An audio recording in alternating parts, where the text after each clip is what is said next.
meeting to order. Everyone, please stand for the pledge of allegiance. I pledge allegiance to the flag of the United States of America and to the republic for which it stands, one nation, under God, indivisible, with liberty and justice for all. Madam Clerk, would you please call the roll? Trustee Gray. Present. Trustee Holtz. Trustee Rogers. Present. Trustee Suisse. Present. Trustee Pazzino. Present. Trustee Varian. Present. And Mayor Yukich. Present. Are there any amendments to the agenda?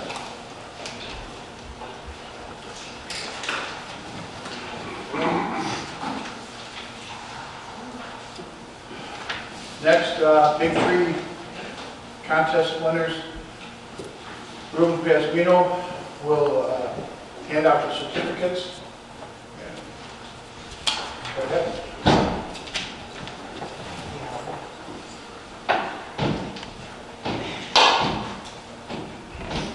Hello everybody, how's everybody doing today? Good. Welcome to the awards night for the Village of Homer Glen Big Tree Champion Contest. This is the second year for the contest and we are pleased that we will be adding 3 new trees to our Big Tree Champion list. And we discovered a larger bur oak tree than the one that was currently on the list. This is an important award that recognizes the need to appreciate and protect the natural environment within the Village of Homer Glen. Champion trees are individual trees which are exceptional examples of their species because of their size, age, and rarity. The Village of Homer Glen was founded and incorporated in large part due to the desires of its citizens to preserve the unique and diverse components of the natural environment within the village and take steps to assist in further protection and beautification of that environment. Through the efforts of the Environment Committee, the village created the Big Tree Champion Contest in 2008. This award recognizes citizens that have helped to identify and preserve the biggest of our mature trees in the village. We have 4 winners in this year's Big Tree Champion Contest. During the award presentation, Mayor Yukich will present the award certificates to the recipients. Pictures will be taken as the certificates are presented, and these photos will be available for viewing on the Village of Homer Glen website. So we can start the award, Mayor.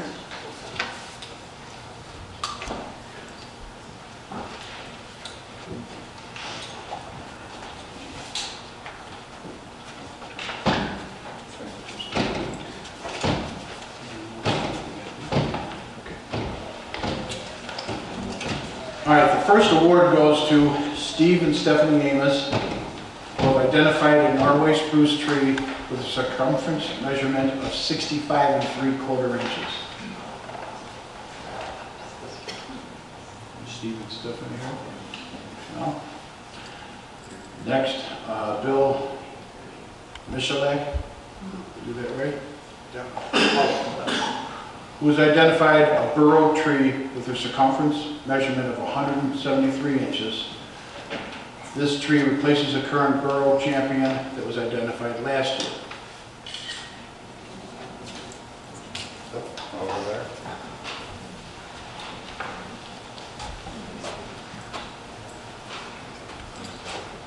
You want us to back further? No, you're good. Okay.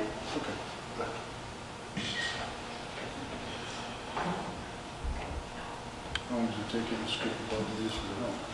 It's not in my yard. No.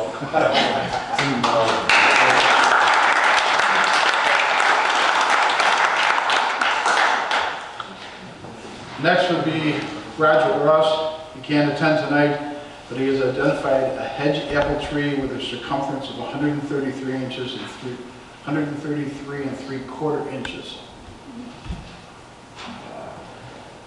See, Roger's not here. We'll go to the next one. Inge Therese. Did I get that right? Close. Who has identified a shingle oak tree with a circumference of 26 3/4 inches. So we've got the dude.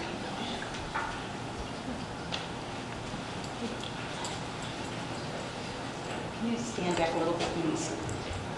So I wanted to see on the background.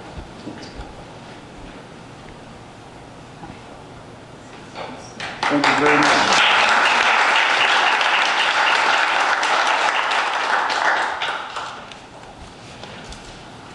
Thank you for attending this evening and showing your support for this important award event. The mayor and the village trustees, thank you for your support. A special thank you goes out to the environmental committee members for organizing and coordinating this contest. A special thanks go out to the Rotaries for going out and measuring each one of the 3 nominations. So thank you very much. It was very nice.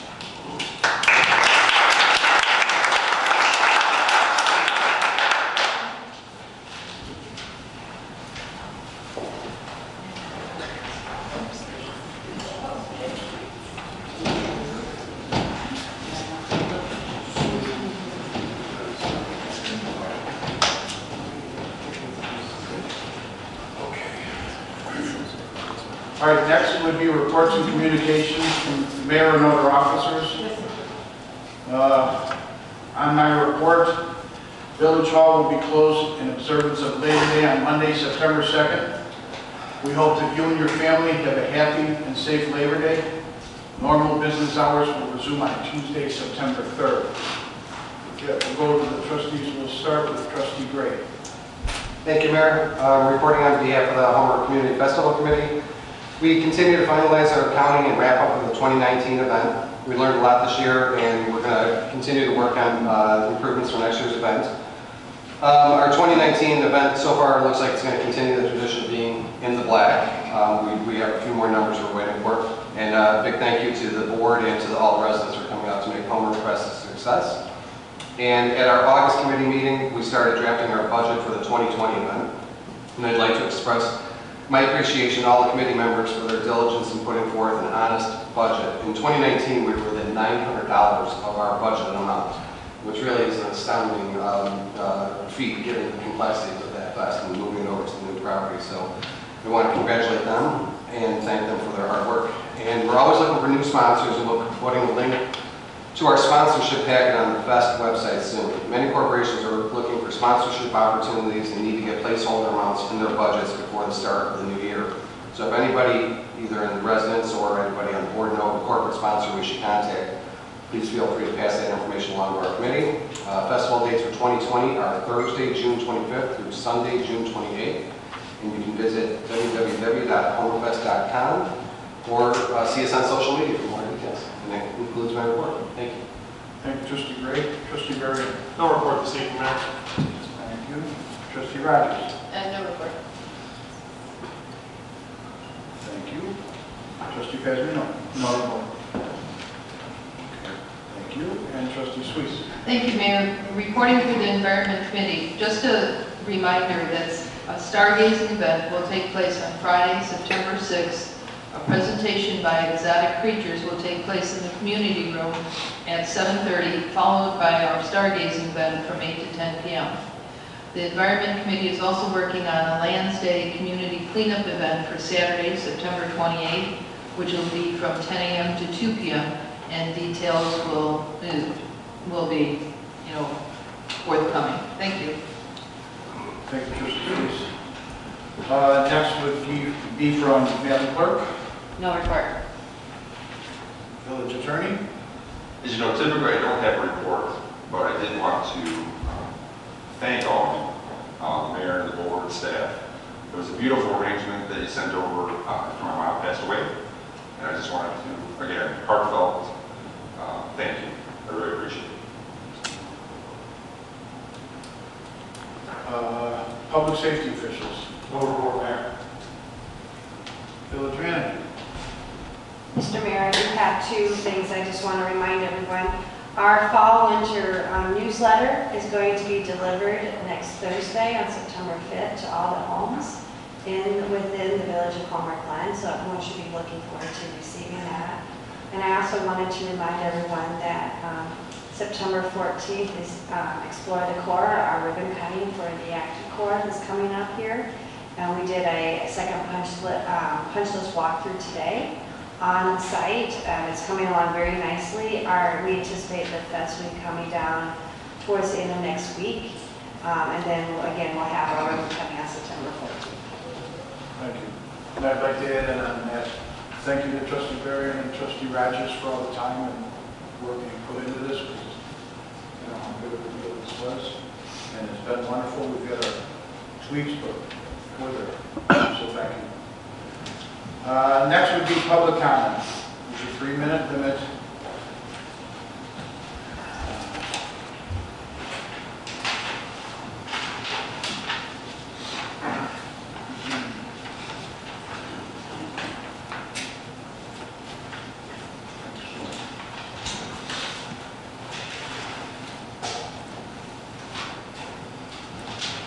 Okay, we have 2 of them here.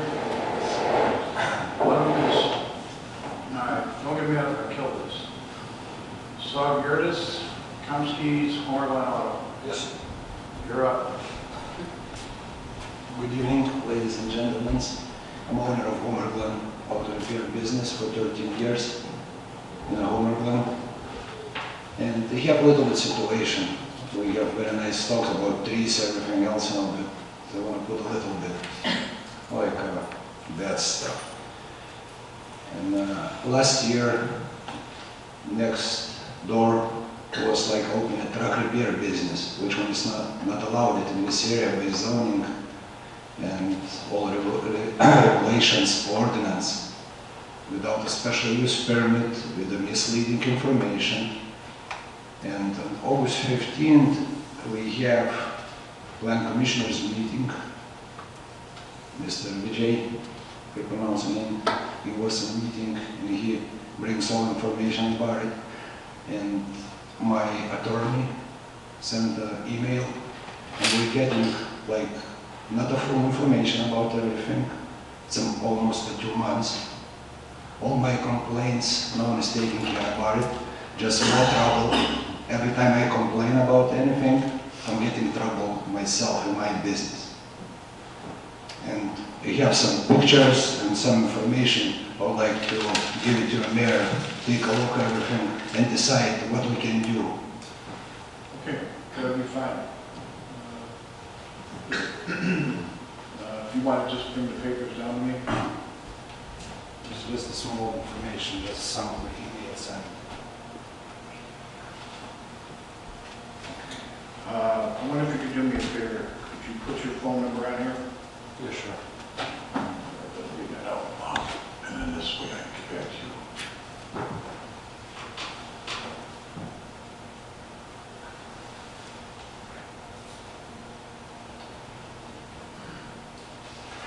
My name is Shrew.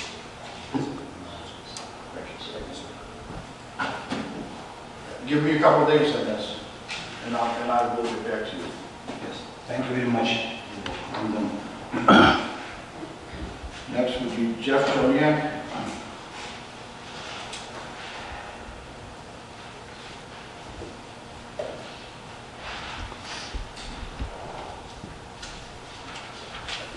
So I think it's going to be real quick. Jeff Joniak, I'm president of Oak Valley Homeowners Association. That's basically the community at 139th and Bell Road over here.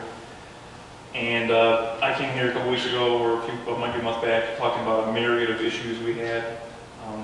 So I guess I kind of want to come here and thank you for some of the issues maybe starting to get taken care of, but I do want to come let you know that we still need more help, more work taken care of.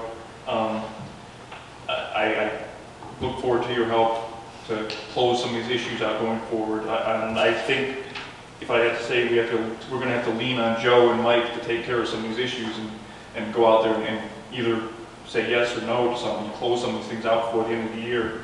Because it seems like the years go past and nothing gets done. So I'm just basically here today, that just knowing that we're still keeping an eye out, making sure everything's getting closed out. You know, we have seen some activity, some things happening, but it's really not satisfactory to our liking, and some of the responses probably aren't satisfactory as well. So we look forward to closing out the issues going forward. Thank you. Jeff, what I'd like is give him today, tomorrow, just to be able to, are you gonna? This is on our front burner, one of our items on the front burner. We're investigating a few of the issues over there. Currently working with the home on the corner there. Sheriff's Department was out there last week. We accompanied them out there. There's been some property transfers, so it's on the front burner. We're taking care of a few of these issues. I'll get back to Mr. Joliak within the next week on everything and update him as where it is. And it still just pertains to Bozos. Pardon? This just pertains to Bozo. Well, there's a couple issues that we'll address. The retention area, where we think there may be some activities, some dumping that's coming down Off the property. and then the front entrance, he promised me he's gonna give me somebody from IDAT, so I think we're gonna take care of that next week as well. It's actually, I think, village property, so it's, you know, but my community is, you know, affected by it, right? So I get a lot of complaints and I need to give them answers and they're tired of hearing me say, just wait, just wait, just wait. And it's a lot of it has to do with under being construction, right? But it's taking forever and I can't give them good answers and it's really not, you know, the safest conditions either. You know, there's no signs, there's no nothing there. The weeds were so long you couldn't see past it, so we paid our own money to go out there and take care of the safety issues.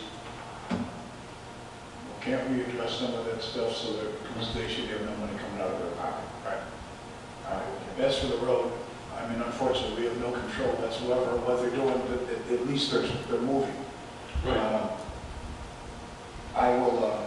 I'll sit down with Joe and Mike and see what we can do on some of them, because we're still restricted to what we can and can't do, so we'll figure something out. We'll get back to you. Jeff, will you do it before winter? I have it, yeah. Yes. All right, we'll get back. Give us a couple of days. Okay, thanks. Thank you. All right, that's it for public. I'm not letting one more get lost.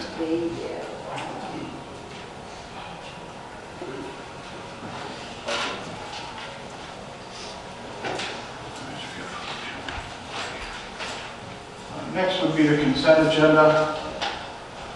All matters listed under the consent agenda are considered routine by the village board and will be enacted in one motion. Is there a motion to approve the following items? 1, approval of the treasurer's report of cash and investments for the period ending July 31st, 2019. 2nd, the accounts payable for the period of August 16th, 2019 through August 29th, 2019 in the amount of $562,401.34. So moved. Second. Trustee Gray, Trustee Varian, any discussion? Oh, no discussion. After roll call. Trustee Rogers? Aye. Trustee Sluice? Aye. Trustee Varian? Aye. Trustee Pazmino? Aye. Trustee Gray? Aye. Motion carries. Legislation. Is there a motion to approve ordinance number 19-035? An ordinance granting a variance to permit hardy board fiber cement siding on the first floor of the dwelling in lieu of exterior construction standards, requiring the stone or brick material cover 100% of the aggregate total area of all first floor or story exterior walls, exclusive of doors, windows, and associated trim. 75-678. Applicability and scope, type of building or structure of Chapter 75 buildings of the Code of the Village of Homer, Glen for certain real property located in the R2 Rural Residential District at 14456 South Kansas Lane, Homer, Glen, Illinois. So, Trustee Varian, A second. Trustee Rogers, discussion. I'm not a fan of hardy board because I always feel like it's an underlayment, but I'm glad the front now looks so much better with a lot more brick. And I think it looks, I'm glad you put a little bit more brick around the garage and everything like that. Yeah, it makes it look a little nicer. It's the new modern farmhouse kind of look. Can you come up to the podium? I can't hear, we can't hear you.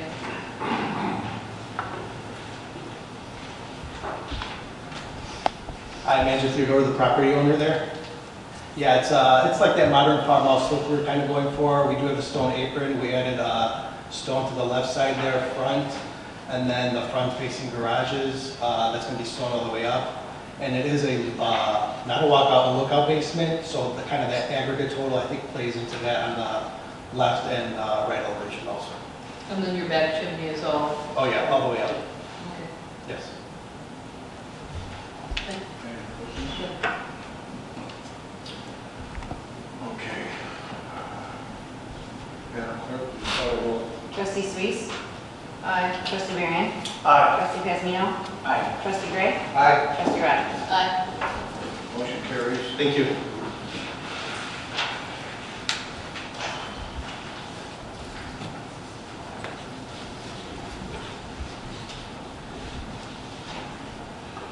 Next, is there a motion to approve ordinance number 19-035, an ordinance granting a variance to permit hardy board fiber cement siding on the first floor of the dwelling in lieu of exterior construction standards.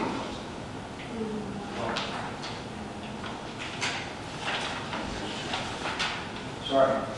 Is there a motion to approve ordinance number 19-036?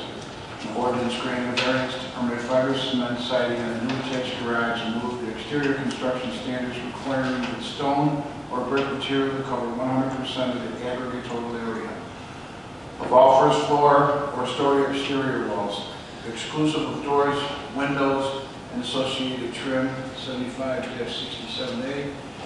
Applicability and scope, type of building or structure of Chapter 75 building of the Code of the Village of Homer Glen for certain real property located in the R1 Single Family Residential District of 14322 West Spring Creek Drive in Homer Glen, Illinois.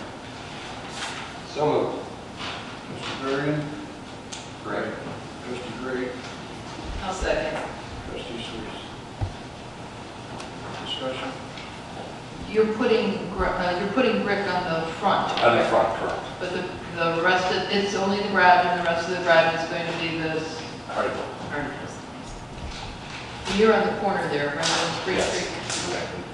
And the brick you're using is salvage, right, from the demolition of what you're doing? Say again? The brick you're using is going to be salvage from what Yeah, you're it's doing, exactly. right? So, yeah, That's exactly what no problem at all.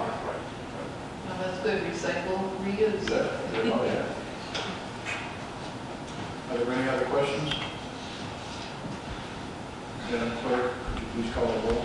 Trustee Varian. Aye. Trustee Pasmino. Aye. Trustee Gray. Aye. Trustee Rogers. Aye. Trustee Suisse. Aye. Motion carries. Third, is there a motion to approve ordinance number 19-037, an ordinance approving a special use permit to allow outdoor seating associated with permitted restaurant as required in section 220835 of the Village of Homer Glen zoning ordinance for Enzo's Pizzeria located at 13001 West 143rd Street, Homer Glen, Illinois, in the C1 neighborhood commercial zoning district. Enzo's Pizza outdoor seating, case number HG 1916S. I so move. Trustee Suisse, Second. trustee Pasmino, is there discussion? Madam Clerk, would you please call the roll? Trustee Pasmino. Aye. Trustee Gray. Aye. Trustee Rogers. Aye. Trustee Suisse. Aye. And Trustee Varian. Aye. Motion carries. Next, is there a motion to approve ordinance number 19-038, an ordinance amending 83-68 of the code, decreasing the number of Class F liquor licenses by one.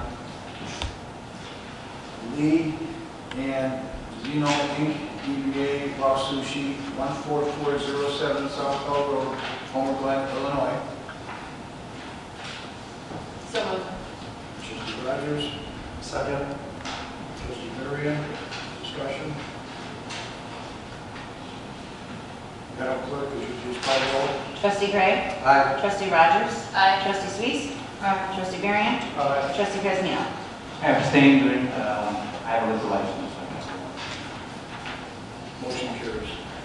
Thank you.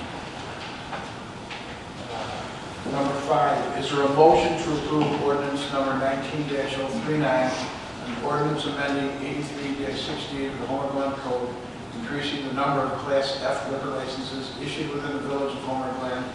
It is understood that the number of Class F liquor licenses of beer and wine will increase by 1. So moved. Gray, I'll second. trustee Sweet. Discussion? I'd just like to point out, Mayor, just for the sake of the audience, what we're doing. We're basically changing owners of the liquor license from one to the next. That's why these things seem kind of routine, so. That's all. Stays in the same place. Right. Thank you. Any other discussion? Madam Clerk, could you please call the roll? Trustee Rogers?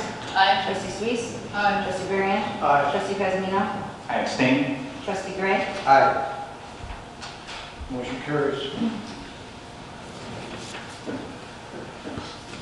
Next, is there a motion to approve ordinance number 19-040, an ordinance assigning an available Class F liquor license, beer and wine retail sales to Ichiban Ramen Inc., located at 14407 South Bell Road, Homer Glen, Illinois.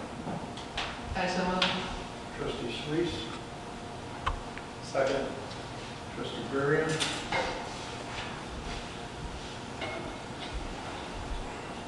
Madam Clerk, would you please call the roll? Trustee Suisse? Aye. Trustee Varian? Aye. Trustee Pesmino? I abstain. Trustee Gray? Aye. Trustee Rogers? Aye. Motion carries. Next would be workshop item. Director of Planning and Zoning, Trustee sign regulations. Sure.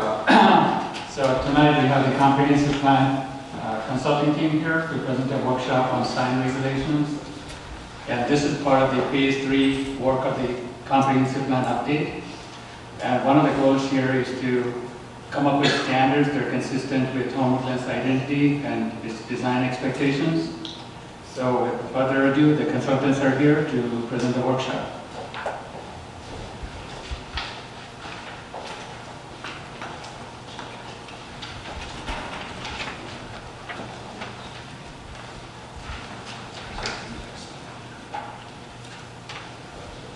Thank you, BJ. It's nice to see everyone this evening. My name is Todd Manatalock. I'm principal planner with Egret Knox Planning. With me is Con Savoy. He's president of Savoy Consulting Group for the part of the consulting team leading the comprehensive plan update project. We're about 1/3 of the way through, actually about 40% away through. We had a meeting with the steering committee this afternoon to go through provide a progress report. We went through the existing conditions report with them this afternoon, and this evening we appreciate the opportunity to talk about the sign regulations. So the agenda for tonight you'll see on your screen.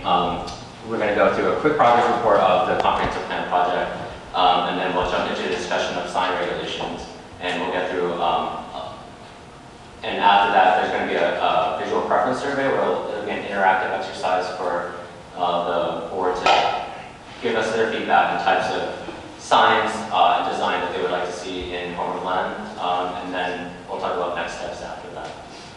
In terms of project progress, as I said earlier, we're about roughly 40% through the project. You'll see the timeline on the bottom part of the screen. It's a 7-phase process. We'll get through the first 4 phases by the end of 2019. There was existing conditions which we're finishing up right now.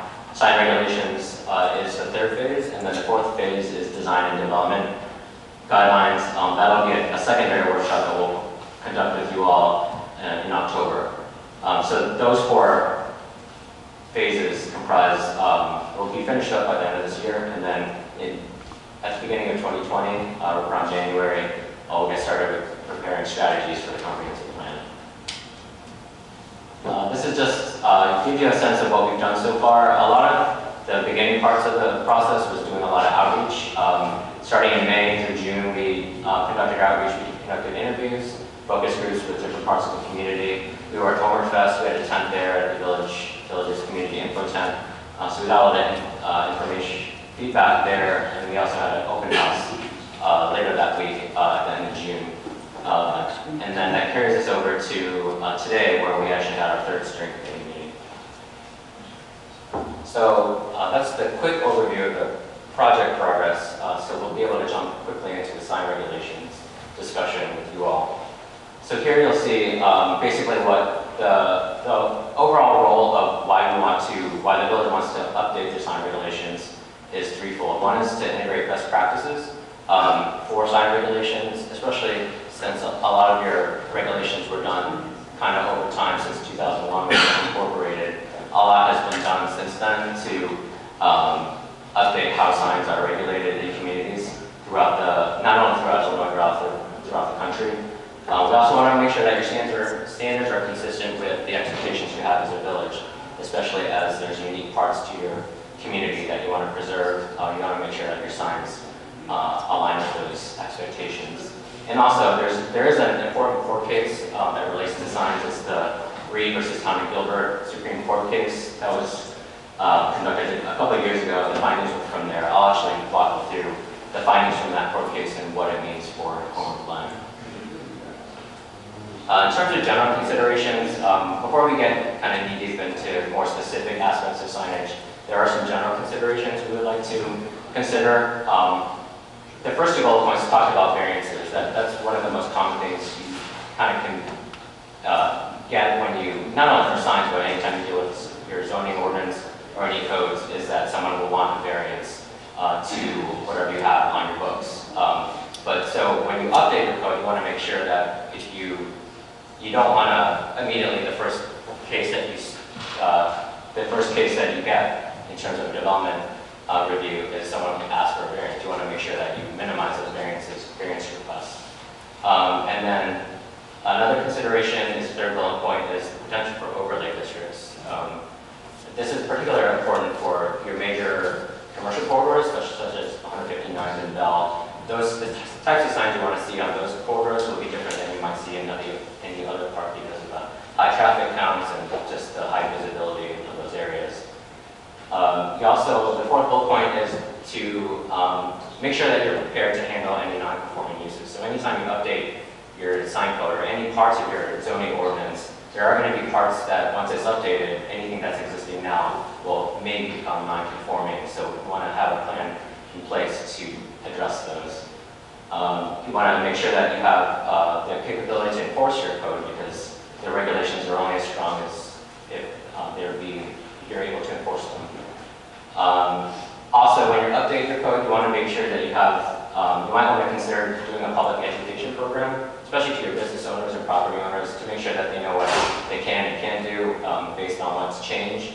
Some FAQs, some frequently asked questions about what has changed, and also what they can do if their property by chance becomes non-conforming, or their sign, in this case, becomes non-conforming. And we also want to make sure that any processes that deal with the variances or appeals parts of the processes are codified in your code. A few other considerations before we get into the details is you want to make sure that your updated code is context sensitive. So some areas are different than others. As I said earlier, like 159 signs on there are different where you might see them in any other part of your community. You also want to make sure that the size and location of your signs are visible to whoever is viewing those signs. Usually it's going to be cars, but in some cases, especially in the third bullet point, kind of relating to the second one, is that you also want to make sure that your corridors, especially Bell and 159, even though they carry a lot of traffic, you do want to make it more inviting and welcoming and safe for pedestrians and bicyclists, and they should be able to interact with the sign and not feel so overwhelmed by a really tall sign. So you want to make sure that it's context sensitive.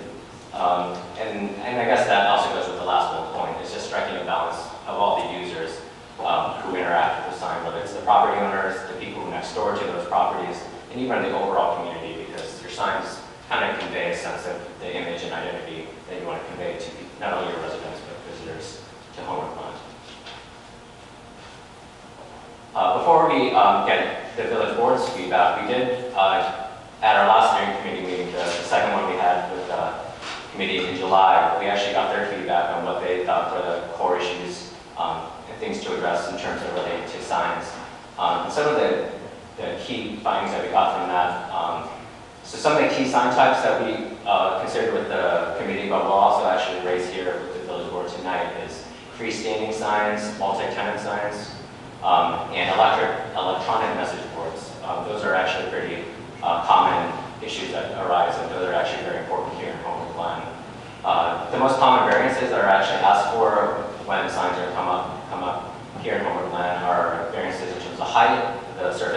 sign, the size of the logo of their business, and even the setbacks of where their sign can be located on their property.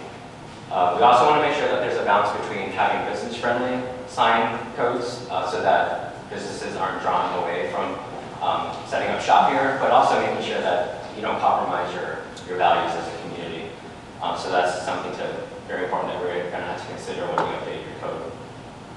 There's also, you want to make sure that your regulations are strong in terms of being able to be enforced. There's also, as we said earlier, the potential for a signage overlay that came up when we talked to the community. And also the last bullet point is the amortization of signs and billboards. We'll actually get into some important issues to consider when you deal with amortization. That's basically ensuring that you may not expect property owners to conform to the new sign regulations, but over time you expect them to. And we'll get into that on a different slide. So before I turn it over to Con, one kind of overarching issue that kind of deals with all signs before Con gets into the kind of different types of signs is that court case that I talked about. It's about content-based signs, or it was from the Reed versus Town of Gilbert Supreme Court case from earlier this decade. It was basically the Town of Gilbert, which is in Arizona, they imposed two sign violations against a church in the Town of Gilbert. The plaintiff was, his last name was Reed, so that's why it's Reed versus Gilbert. And basically, the Supreme Court supported that the village or any municipality can't regulate the content of the sign, whether it's political, religious, or any other factor. And basically, it deals with First and 14th Amendment rights about free speech and freedom of religion and so on. And since that court decision, a lot of municipalities have updated their codes to make sure that they're legally airtight. The last thing you want to do is have something that's in your existing code and get sued because you didn't follow the court rulings of the recent Supreme Court case. So it's actually a really good time for your community to be looking at your sign ordinance now because the court case is relatively fresh in people's minds. So you want to make sure that you're legally conforming to that court case. In terms of things that you can do to be in compliance, there's other ways besides these four that I'm listing here, but these are the four main ones. One is to remove all references to content. So rather than say political sign or religious sign, just call them a yard sign, because a yard sign can be anything, but you don't want to get too specific. So any references to anything very specific in terms of content. You also want to, but one thing that came out of this court case is that the physical aspects of the sign are content neutral, so you can regulate sign height, surface area, location, setbacks, and all that. That's all fair game, but in terms of content, that's something that's Supreme Court said you cannot regulate. And then there's two different clauses that ideally you'd like to keep in there. One is called the severability clause, which is basically even if someone says that part of your sign code is non-compliant, that does the severability clause covers you and says other parts of your sign code is not non-compliant. So you want to make sure that you have something like that, and we'll cover that for you when we update your code. And the other clause is called the substitution clause, so that you can have non-commercial messaging on any type of sign. So that goes back to the content. You can regulate content, so you can also say that you can have non-commercial messaging on any sign. And then before I give it over to Con, these are the sign types that we've actually discussed with the steering committee at their last meeting in July, and we'll be going into more detail with you as a board. So we'll be covering freestanding or ground signs, multi-tenant signs, electronic message boards. Those are the three main ones that we got out of the committee, but some other important things to consider that we'll talk about are the sign visibility, landscaping, the lighting of signs, and then non-conforming signs, which I talked about earlier. And then if we have time, there's some other issues that we may be able to get through tonight. And to go.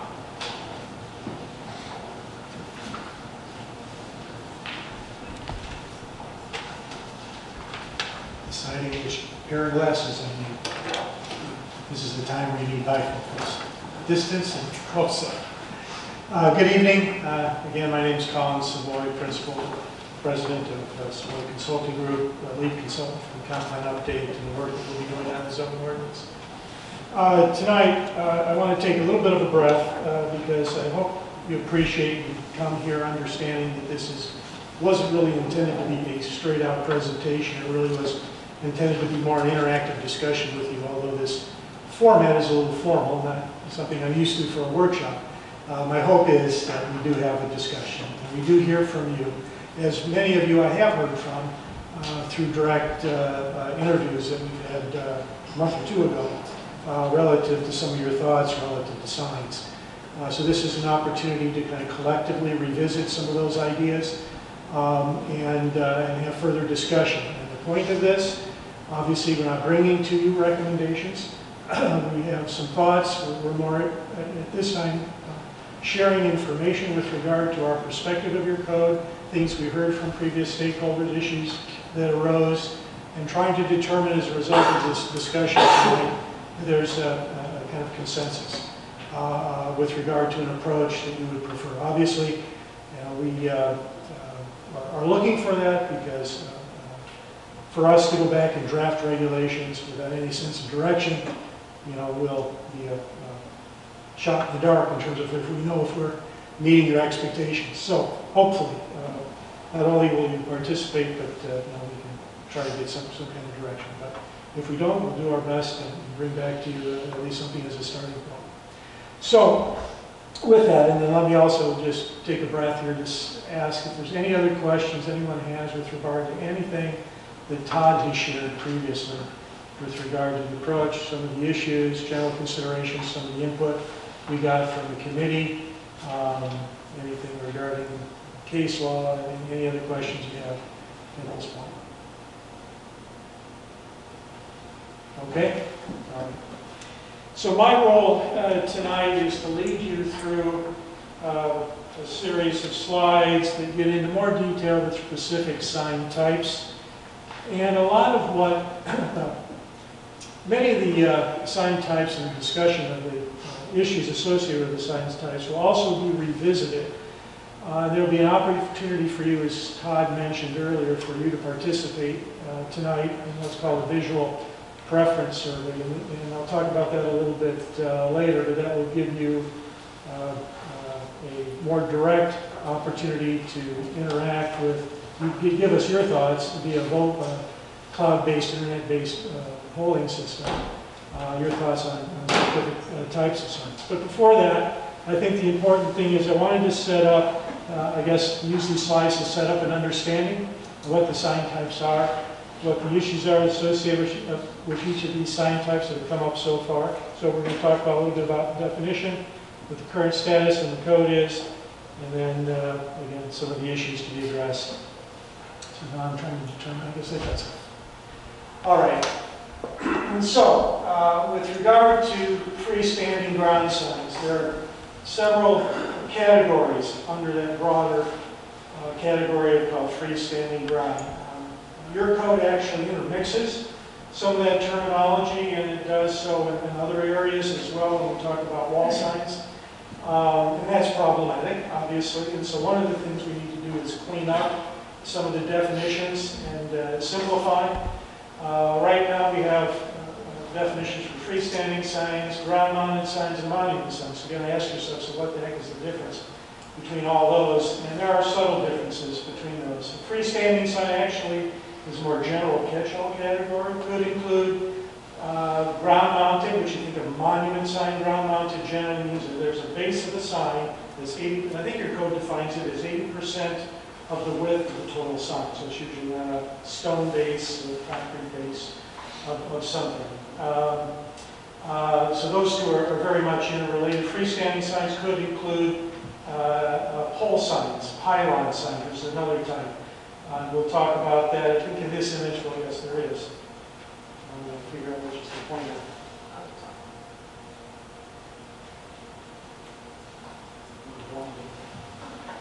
Oh, I can't use a pointer because you won't see it. Okay, well, I'll describe it. The bottom image, no, the middle image, Myers, and then there's a bank. Both of those are different forms of pole signs because the signs were placed attached basically to 2 poles that are surrounded with a masonry structure. They don't attach to a monument or a base of concrete material, whatever. So the sign on the bottom, the Starbucks, that's a ground-mounted sign. The sign above it, the school sign, somewhere in the middle. I guess you could argue it could be a monument sign. The construction probably is more like a pole sign, probably mounted on poles and wrapped with panels. So probably not a true construction, true ground sign. Right now, ground signs, the question for the board to start with, which types of ground signs, ground-mounted signs should be allowed? Right now, the 2 other signs that I mentioned, that middle sign, what we call pole signs or pylon signs. And I don't know if you have true pylon signs in the community, but I can't remember off the top of my head. Question for the board is, what's your preference, desire, or thought with regard to ground-mounted signs versus pole and or pylon signs? Any thoughts either way? I have a question. These monitors are certainly smaller than those. So what's in front of the Chipotle? Is that like the concrete base of a lamp? Yes. Okay. I wasn't sure if that was part of the sign or Yeah, not. So. the parking lot pole.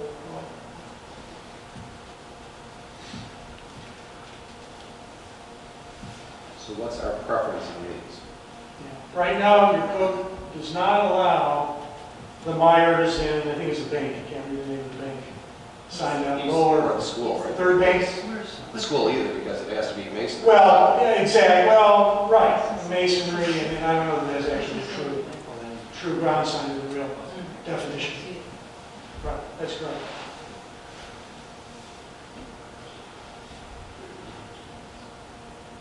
Any strong feelings either way? Well, I think the Starbucks sign looks, with a solid base, looks a whole lot better. Yeah, I like the Starbucks. I don't mind the Busey Bank, and even though the Goodings Grove Meyer sign, Home Depot, even though that doesn't comply, and it predates the village, certainly the ordinances,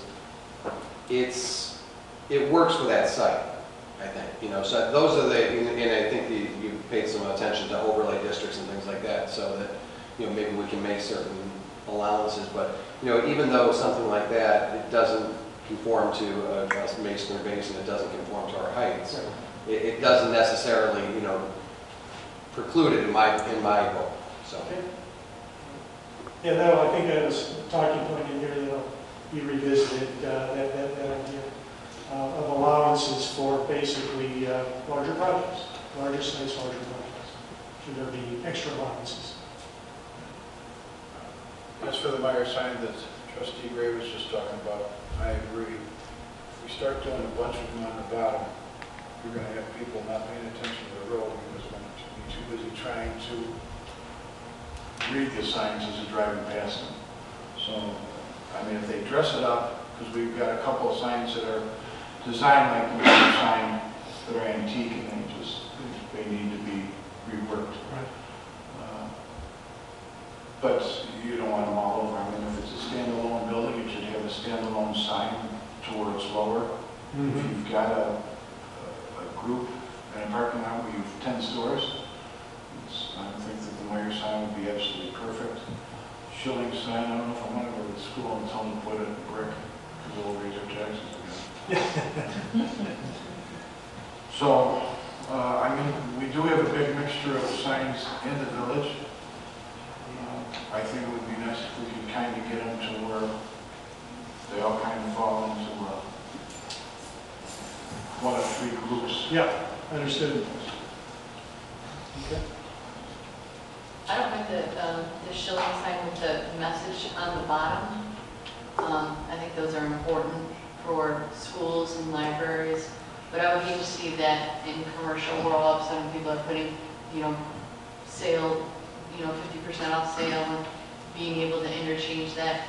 But, for non-for-profit or schools, even churches, I think that those read boards are important, I look it up because I don't have kids in school, so I'll read those to kind of see what's going on in the community. But I would want to see something like that for businesses. And I'd like the other two are fine too. I think the only issue you run into, which we've seen in the village, is when you have a strip center that has 30 tenants in it, you know, because they're cutting up these spaces so small, and all 30 tenants saying, I want to be on that board, and then the next thing you know, you can't read any of it. So I think there needs to be an understanding that there's X amount of tenants allowed based on square footage. Our current code allows only 4 tenant panels. I'm sorry? Our code allows only 4 tenant panels on the multi-tenant sign. 4 tenants. Currently? Yeah.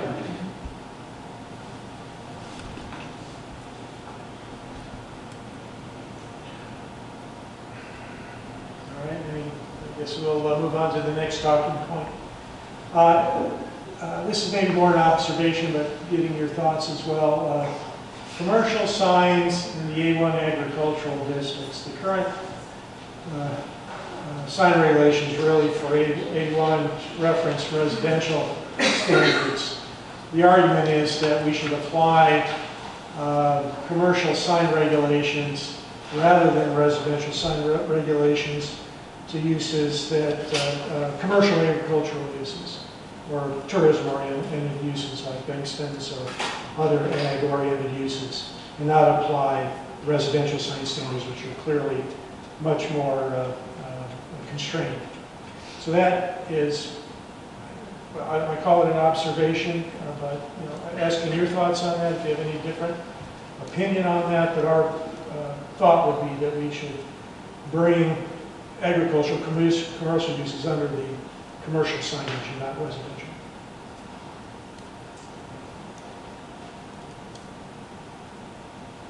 If there's any other argument about that. So do I have it? It's the bottom. The bottom. All right, so these are just other examples we've already talked about for definitional purposes of the multi-tenant signs and the different application.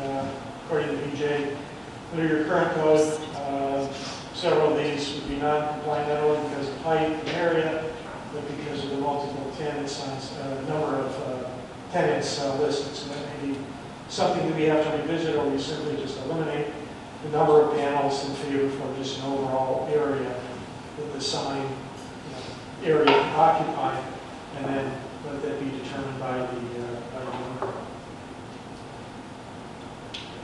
Other examples of other community, I believe this is BJ provided an example from Glenview. This is how Glenview regulates multi-tenant signs in different applications, where the sign area of the tenant panel is determined and the exterior is not included as a part of the calculation, although I'm sure they have height limitations. And then in our steering committee, we talked earlier, the target coal sign mimics the architecture and design, which is, I think, an important factor that the steering committee has suggested be included in any sign regulation, so that it mimics the architecture of the shopping center associated with it. In the case of Glenview, there's a more massive sign and sign area height, certainly somewhat larger than what you currently allow. The number of tenants listed clearly are not all likely, not all listed within that center, usually more of the major tenants. And I recall seeing in some communities where one, you could let the owner determine the number of tenants panels within a given area, or two, you could limit the number of tenants on the monument sign by the square footage of the occupancy within the center. So if they were 10,000, 15, 20,000 square feet or over, that might be a threshold. Of course, for some of the smaller strip centers, maybe we have to have some difference there. So there are different ways that we can regulate that. Electronic message board signs, mentioned just a little bit ago with regard to institutional signs. Yes, we put electronic message board signs in 2 categories. Those associated with institutions, meaning we think there should be maybe different consideration given to institutional signs for the reason they even mentioned that the information given is maybe more important, more helpful to the community overall than messaging on commercial signs. So there are different types, again, different applications of how that's done. The Speedway, the application here is that it's just limited to the price information. No other information is displayed electronically. Others are listed as in text in various forms. And then the Subway is more an example, although these come in different sizes, of what are the larger display panels that occupy a much greater area of the overall sign. So issues associated with that have come up in the past and for your consideration tonight is, one, should we continue as a community to prohibit these types of signs? Although in many instances these signs, some form of these signs like Meyer, the price signs exist in the community, and I don't know, BJ, if these were pre-village code or not. I think my memory was a lot of these signs did come into existence before the village adopted the code to prohibit electronic message signs. There are many examples, and so that's one item to be discussed tonight. The second item is only allow message boards, electronic message boards in certain instances. Again, picking up on your thought about only allowing them for institutional. Should we consider only allowing them, as displayed here in other places, for gas stations that displaying the prices, because prices change daily. And they're getting so smart as they've been driving certain corridors, they change hourly. I think it means by certain rush hour, they're getting certain amount of traffic and timing, how much revenue. I mean, it's become probably like an algorithm out there they're figuring out. So it's really quite fascinating. And then the considerations we talked before about Myers, seemingly maybe there's at least some interest in allowing for larger signs as a part of what I would call planned developments, unified developments, larger. So those are some other issues to consider. Again, if allowed, some have indicated that when allowed in the community, there have been prohibitions about color, use of color. And any thoughts regarding that? We do a lot of them can have multiple colors in the display and images. Light levels certainly was a concern by other people that we talked about during the interview process. I don't think there's probably much debate, so others feel differently, that light levels should be controlled in a way that they're visible, but those certainly do not only create the visual problem for the driver on the road. I've seen some that are so bright they're almost blinding, but also sitting on adjacent residential properties, so maybe facing a residential property may have separate set standards. And then permitted lighted signs, not electronic signs. So the point is, if you determined that you did not want electronic signs, particularly in business locations, would you permit other type of lighting on those signs? I believe your code does allow certain use of floodlighting, uplighting, backlighting, and other things. So that would be something that would be a response to, well, you can't get the electronic sign, but you can at least light your sign so it can be visible. So those are the number of issues that have come up. Again, I'd like anyone to jump in and weigh in on any of these comments, any of these observations, any strong opinion either way. We do have a few of them in the village, right? Touch Green. Touch Green. Car wash next door. Yeah, I'll bring that up. I think that's the next slide. This was approved via variance, and certain standards applied to it. So again, I don't know the history here, why this was approved as a variance. Is this an indication of a direction the community wants to move in, or is there special circumstances? What that was special circumstances. He had the sign before we incorporated it. Okay. They allowed him to keep it there until it broke. Once the sign kind of went away or broke, whatever, he couldn't replace it with another one. As for a light-up sign, But that's a brand new sign. I mean, that's a pretty new sign out there. It is. I think they reworked it. It lights up. And if you look at the ordinance, they were supposed to not change it so often. It changes like every minute, and nobody, we're just not doing anything about that. there are some times where it's all white light and it does kind of blind you for a second. It's bright. Though we only have 2 in the village right now. And that's, we have true motion. And we're the only 2 that are Church Green and then gas station. The gas station's been closed since they started doing the street, so. You mean the car wash? Car wash, yeah, car wash. The thing about those too is though, they also don't conform in height. Right now we have a 10-foot limit. So really, a sign like Touch of Green, if we were to allow something like that, unless we change the height, it's going to be so low, you're never even going to see it anyhow. It's not going to be like these things at the top, 30-foot top. Well, right now, I think it's about 6, 7 foot lower than what it was. Right, but it's still, a sign. yeah. As for the car wash, that's in the same spot, but like I said, they've been closed since 159 started. We've had the library come to us and ask if they could do it. I'm not such a, sign-wise, you have to have it lit up. I mean, if the people are going to be driving at night, they got to be able to be seen.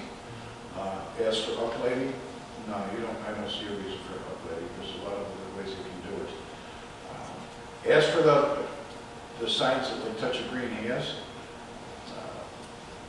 Big R came to us wanted one. Library came to us and wanted one. We've had a few others that have come to us and want. We try to figure out if it was something that could be changed daily, because even for the school, going out there and changing out a letter sometimes can be a lot of work. I don't know if we would be able to limit how many times something changes, but I've seen a lot of cars that I've fixed because people are busy trying to watch the sign, because it's a rolling sign and they're trying to keep up with it, and they rear on somebody. And it's like Sharon was saying, it turns into a maintenance thing. We say, okay, you can change it once a day, but then it's changing constantly. Then we're calling, oh, it keeps changing, or the lights are pink and they're supposed to be white, or whatever the case may be. It is something It's that you would have to distracting. police. Yes. We can't police one sign right now. You're right. But I'm just saying, even if they did do a sign, they could do it once a day.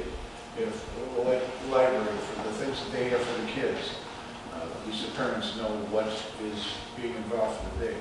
I'm not saying let's let everyone have a sign, but that's how they advertise. What institutions, schools, libraries, village hall? I mean, right out in front of the, then you'd have 2, possibly 3 with the township. If they wanted to jump in the road district, you'd end up with 4 right here on the stretch of 151st Street, potentially. Right. And I'm also a firm believer that don't do as I do, do as I say. I mean, if we were able to do it, I think, depending on their position, they should be able to do it. Yeah, when I was saying, I'm an advocate for the institutional ones, I meant the ones that you change out. I don't like these at The all. single letter, like marquee. Right, yeah, the ones that you change out. I just want to go back like 2 slides, because they touched on something I think it's important to share. When we say, okay, you can have 4, everybody gets 4, and if you base it on square footage of who's in there, you could lose really good tenants. Because in a shopping center, I may have a 5,000 square foot vacant space that I'm just going to backfill. So I'm going to put the Halloween store in there, and the Halloween store is the biggest store, and they're going to be there for 3 months. And my agreement with them is all you got to do is pay the triple max on it. Don't give me any growth, I just want you to keep heat going. Then in the meantime, I might have a 1,200 square foot Starbucks that's paying significant more, but it's much smaller. So when we say you can have 4, I think it's important for the landlord to pick who goes out there, not by square footage, because I've seen it happen where there's no room on it. The tenants that are, I might have a tenant that's on a monument sign and he's 2 years behind in rent, and we're going through lawsuits, but it takes forever to get them out, and in the meantime I'm losing really good quality national tenants. So I think it's important that the landowner or the landlord picks who gets to go on those 4. Well, it's his building, his loss if they decide to get out, so I agree with you. Yeah, I would also agree, and it also puts, if we were to try to put strictures on that, that puts us in the seat of picking winners and losers, and we should not be, being a government board, we should not be picking winners and losers. We can set it up that you can only divide the sign up to 4 times, and that's it. And it's for, yeah, and it's for architecturally, the signs matching the building. It's always the way it's been since I did it. You always match the two. Even when we did remodels, we had remodeled the sign, the two should always be similar to what the poles are, where that architecturally the two are complementing each other. Well, Homer Town Square does that, like one where Jewel is. Those match, don't they? They have like little cable groups or something. With what you said a few minutes ago about the sign having 4 on it, depending on what size the mall was, if you have buildings on both sides, I wouldn't be against having 4 on one side and 4 on the other, or even they have the one up in here right now on the left upper corner. If you had something that was 5, and then you had the same thing on the opposite side for, perfect examples where Pelican Areas is. You've got so much business in there that now at least you know it's on this side or it's on that side.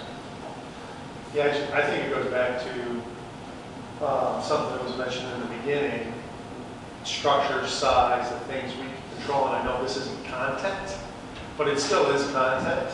I think I agree, it's just not something we should dictate. If you want to do 4 on one side and 4 on the other, why do I care? We're setting the standard for the signs. Correct. And we just don't get into that. And it also works because we've had discussions about some tenants are going to work tenants and some tenants are coming home. Yeah. So you can flip those around, the Dunkin' Donuts, how they go to work, and the doctors coming home. Have you ever seen a sign? I'm trying to think in my mind, because I am a sign person, I do look at those, and I think that would confuse me. But I was driving one way and I didn't see, isn't everything still over there? There's one in the sample. Is it? Bottom right. You mean the Coles one? Is that, I thought maybe that was like a prowl vote, like it was No, he's got it, so really you're seeing what's in front of you, so you see a better idea of it. And I agree with Brian, most of this isn't the idea that we're trying to pick out what the sign's gonna look like, just so they're kind of uniform. Yeah, it just shouldn't look like what we have up on Bell Road right now, where Canuts is. yeah, we have a couple like right across the street from each other that have, 12, 15, 18 Yeah. signs. You can't read them. Yeah. And you can't read those, and those below past our regulations as far as area already and height. And they're still so small you can't read them. There's one laying on a bush. It's not going to attach to the sign. So, and yeah, the signs like that are too confusing because now you're taking your eyes off the road to make it look to see, is it this one, is it this one? So, yeah, if they did it to where they split it up and they made it a little bit smaller and nicer.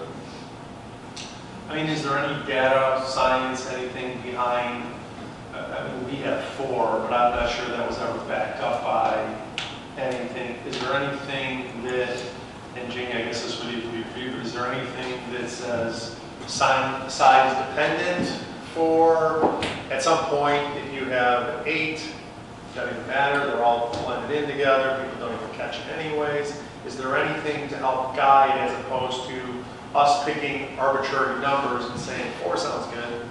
Right. Right. I would tend to, well, two thoughts on that. One is simple visibility. I'm not a sign manufacturer or graphic designer. There are rules of thumb, right, for how big the letters need to be visible at an X distance, traveling at X speed. So the sign companies, I'm sure take that into account. So that will dictate. Although you're right in that one famous center in town that has, the 50 different signs, some actually say the same thing. Plastered on there, yeah, it's virtually impossible, but in some cases, these owners want it, so they get it. We do have a restriction though on square footage at 65 square feet, so I think that if you were to go, unless, changing it to 8 and increasing that so that they still stay, the relative size of, 17 square feet or something, you know, if you divide 65 out by 4. You know, if those things would have to change, you know, at the same time. Otherwise, you defeat the purpose. I just wonder if the 4-panel limit that's in the code right now was put in there because there was a concern of the clutter of too many signs and then the issue of not being readable. And really, I think the core focus that we want for our signs is that they give our businesses good visibility because the sign can be read.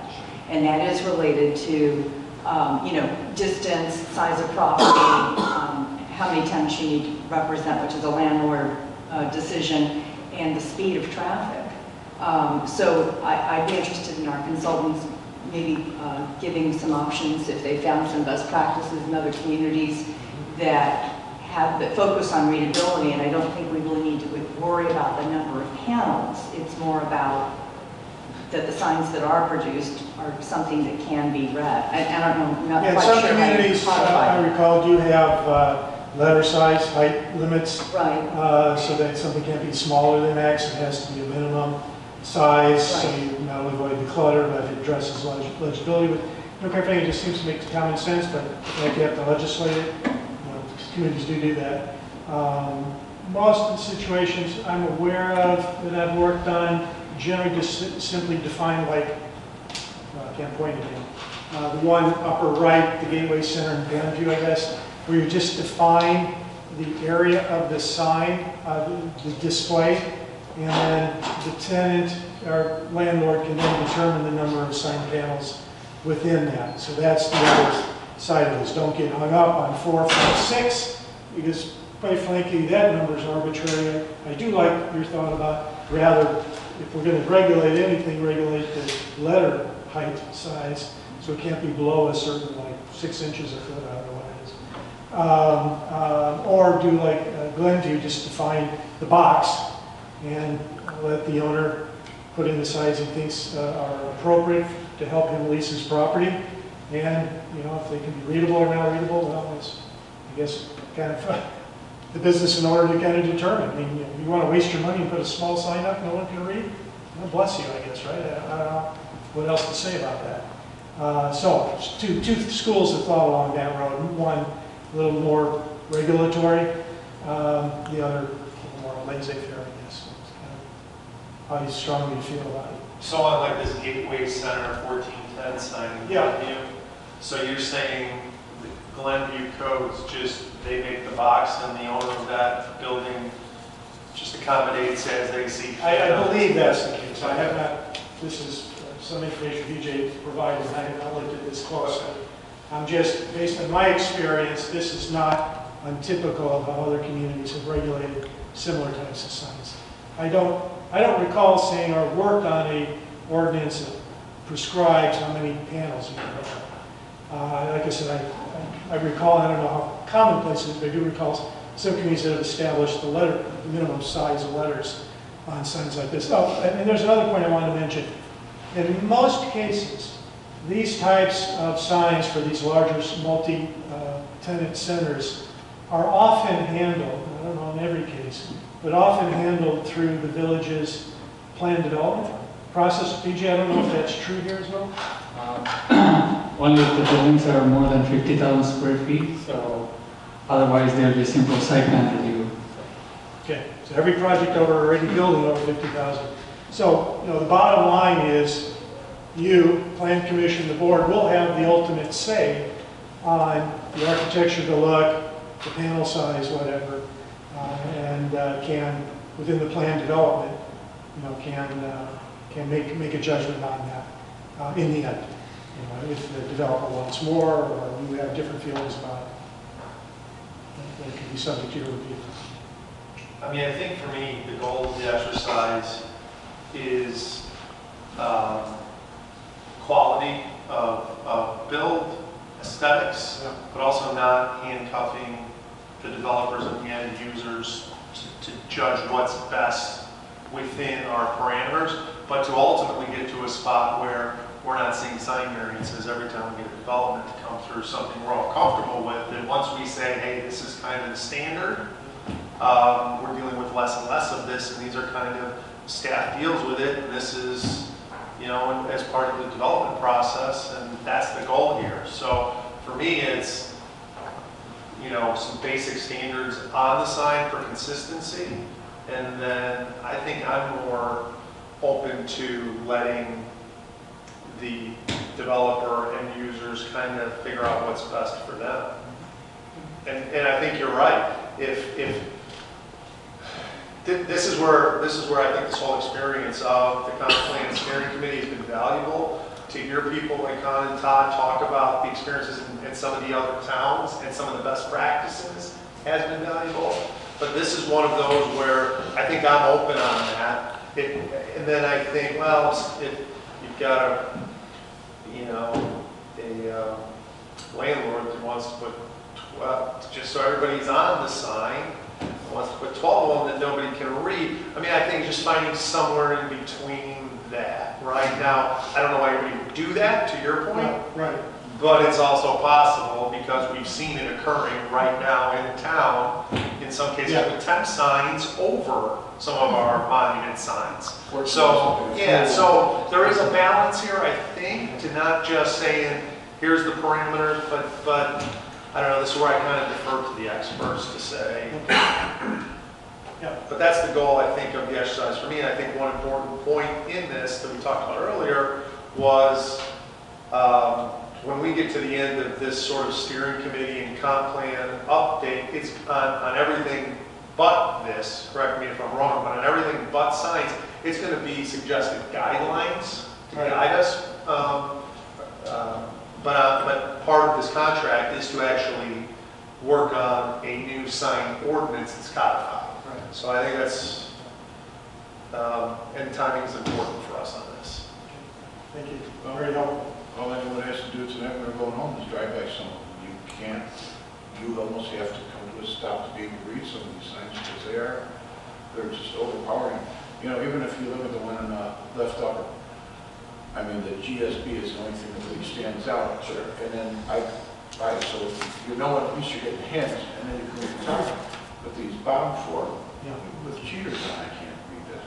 And then the other end, I would say to drive past the two electronic ones that are out there, because those are, I drive past them a lot, and they are just so bright and flashing and changing, and just too much.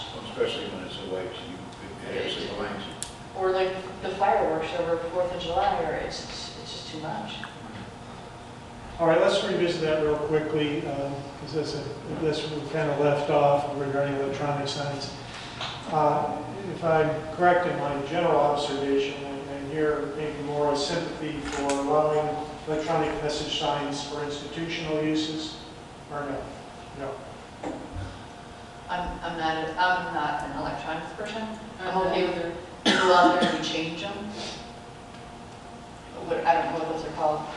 Changeable reader boards. Yeah.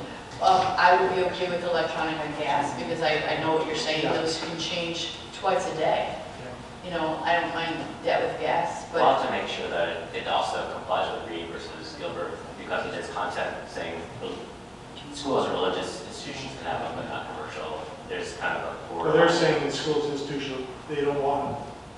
Not the electronic. Not the electronic. I think it's either one can get them or.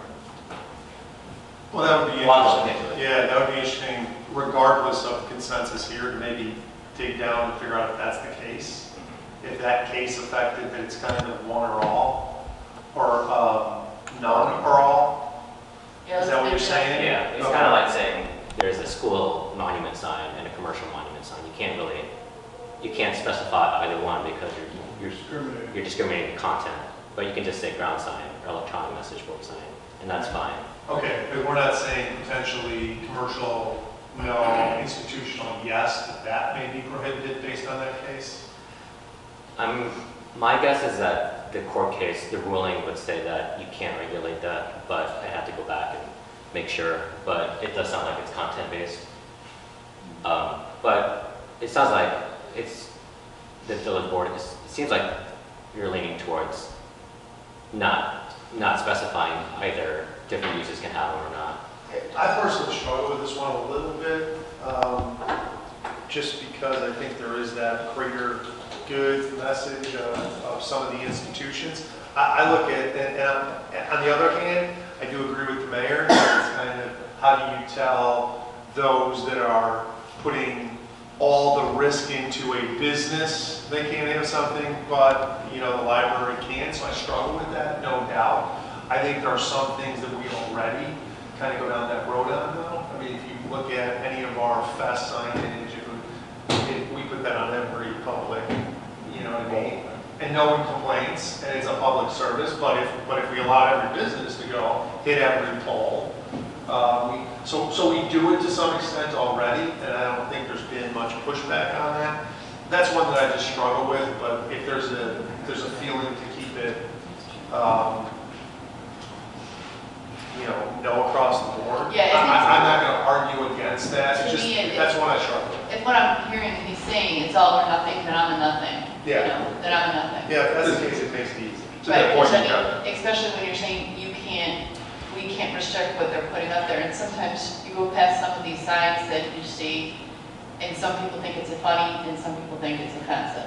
You know, they're trying to do different word plays and things like that, and then you just get into just constant monitoring, and then all of a sudden, half the words fell off, and then you put them back on. That's what I was going to say. It's half the time the ones where the interchangeable letters and the removable letters, they look tackier than the electronic. Because people are putting the letters in upside down, or Right. you know, trying to kludge one out of another, and it's like. Yeah, if it was all or nothing, it would be a nothing. One letter's gone and that letter's what key to it. Yeah. Right now, Are those really the only two options out there for messaging? Is either the interchangeable letters or electronic video displays? I mean, I'll sign this. Right now, with the way we have it, we don't have to really make too much of a change. I mean, I don't think I'm not sure what's going to happen with the car wash because now it's short path trying to get out. So basically, a touch of green is the only one that has one that we have to worry about. And when that sign does go out, you no longer have the sign.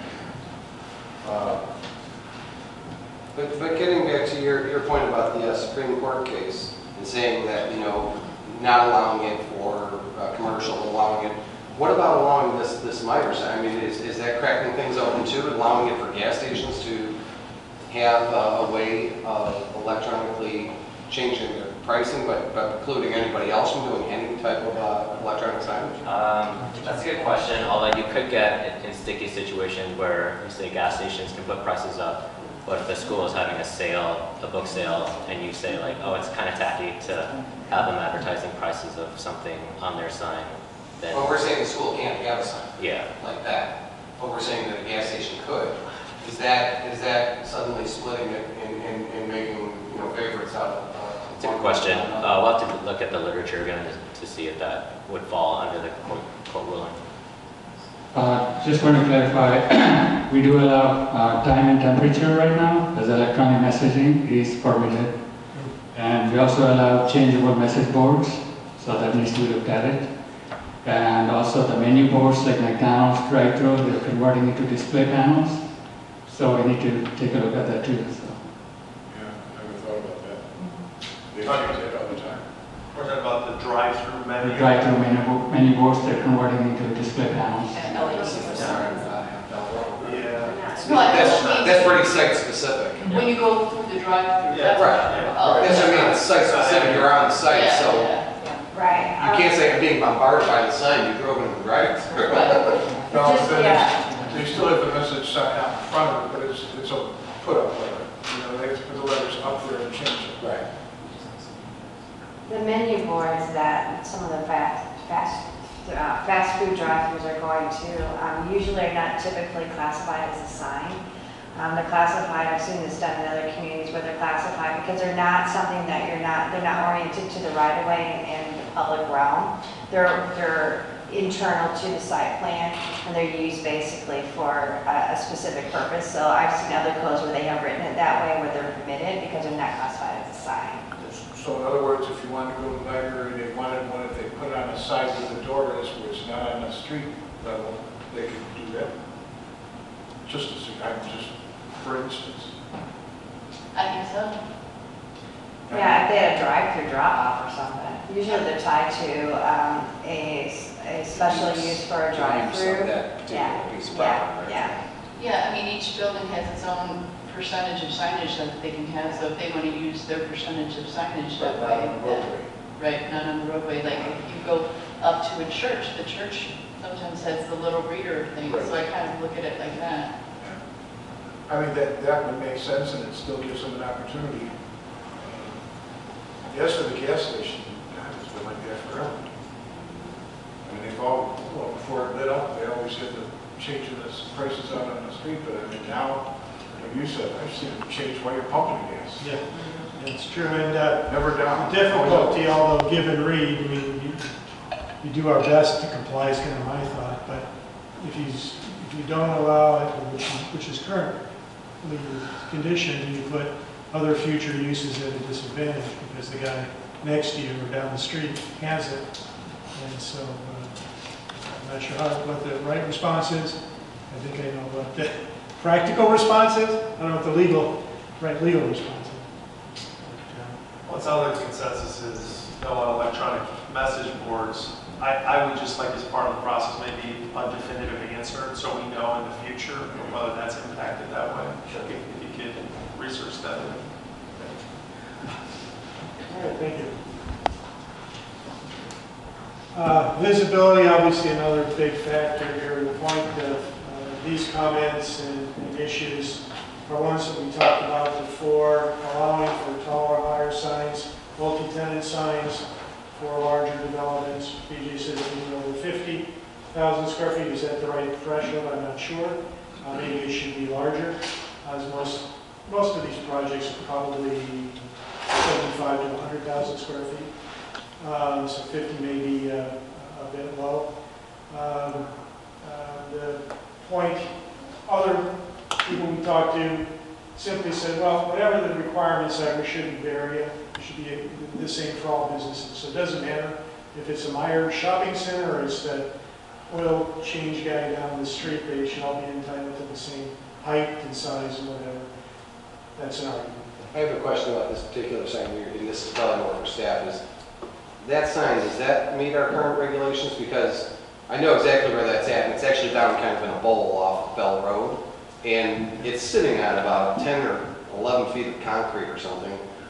It's pretty massive when you're down parking next to it. I understand why they did it, to get it up to the road level. So where do we strike that 10 feet from? On the grade level, including the base. The grade being a parking lot? So this would be, today it would need a variance, or it predates our code. So, okay. Where probably most of us have seen determined grade at the street level and the sidewalk level. Well, the street To level. address the fact that the elevation change. Is it based on the street level, or was it, I think that's probably a simple thing that can be addressed. Because you're right, we drove by this one, I drove down 59th and Lockport, same issue. This kind of sign, maybe even lower, but buried way down in the slope, could hardly be right. So that just doesn't seem to make sense. Got to have some And accommodation. it's also much closer to the roadway. Again, newer developments, and we see this at Founders Crossing, where they've got those huge frontages that are pushing everything back too. Signs are getting further away from the roadway. So arguing for maybe some height. Yeah. So these are the observations, again, discussion points. If larger signs would be allowed, consider wider, not taller signs was another idea. I don't know if that addresses necessarily the complaints and the concerns of the major tenants and the businesses from what we've heard. But that was one idea offered. Any thoughts along those lines?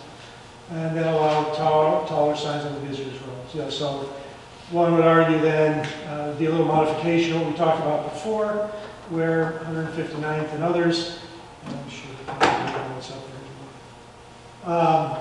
there. Because of road conditions, traffic conditions, whatever, simply allow the taller signs no matter the size of the property, or have one do that.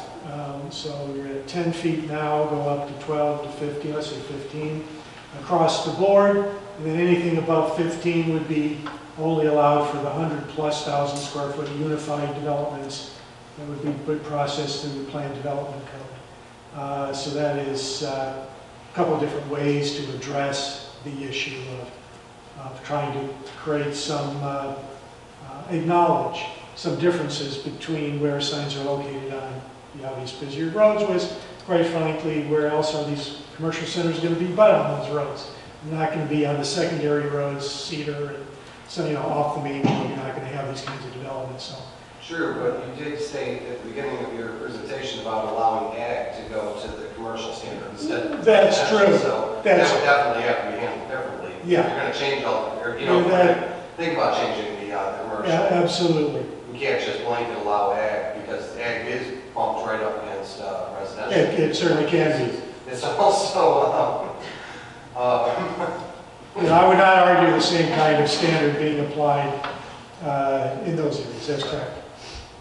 and we're a community with a lot of agricultural, you know, opportunities for agritourism and things like that. Right. So. Right. Exactly.